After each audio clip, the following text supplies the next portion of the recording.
Moving on, it's been 71 years since Pakistan, through illegal and immoral means of trickery and thuggery, occupied the present-day territory of PoK and Gilgit Baltistan.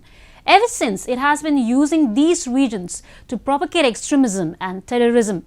Despite several warnings from the international community, terror launch pads are operating in full swing in Pakistan-occupied Kashmir, where terrorists are receiving training on cross-border terrorism and infiltration by the Pakistan Army, a report.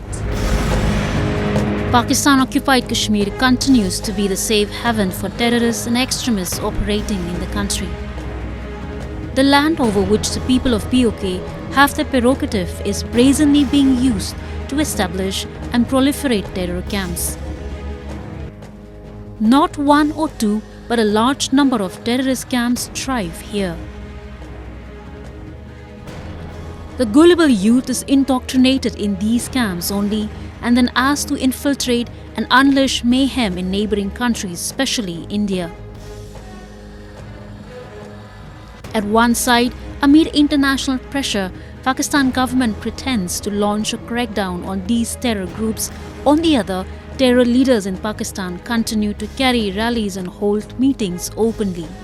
Recently, addressing a press conference, Indian Army Chief said that the concentration of some 350 to 400 terrorists in terror launch pads and training facilities on the other side of the line of control and repeated infiltration attempts expose the nefarious intents of the adversary. There is an increase in concentration of terrorists in various launch pads, and there have been repeated attempts at infiltration across the LoC. And needless to say, this once again exposes the nefarious designs of our Western neighbor. But we on our part have resolved to show zero tolerance for terror, and we have committed ourselves to extract dire costs should that be forced upon us. After being cornered by international community for its increasingly active role in terrorism, Pakistan has made bold claims of cracking down at terror facilities. However, Kashmiri voices across the globe have refuted the Pakistani claims of fighting terrorism as a bogus exercise and say that all the camps are intact and in fact are being provided with constant reinforcement to keep the agenda thriving.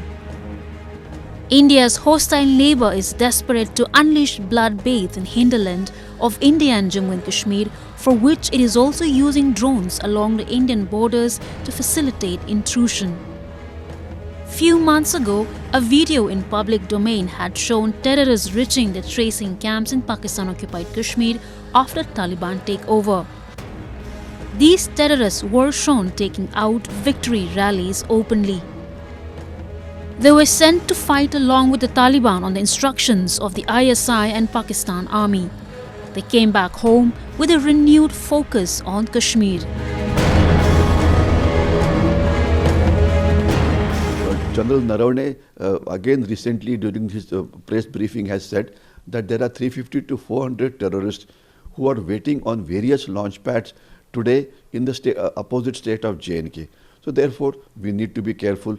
While the actions up till now have been good and we have eliminated a large number of terrorists, but the threat of terrorism will continue for a sufficiently long time. So we therefore need to be prepared for a good quality counter-infiltration grid on the LoC, and anybody who manages to escape from the counter-infiltration grid, we have to kill him inside the Kashmir Valley by carrying out intelligence-based counter-terrorist operations.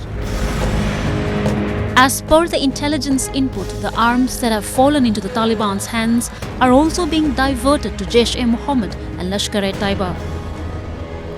It is almost likely that the Pakistan Army terrorist groups will try to smuggle these American weapons into India to create unrest in Kashmir.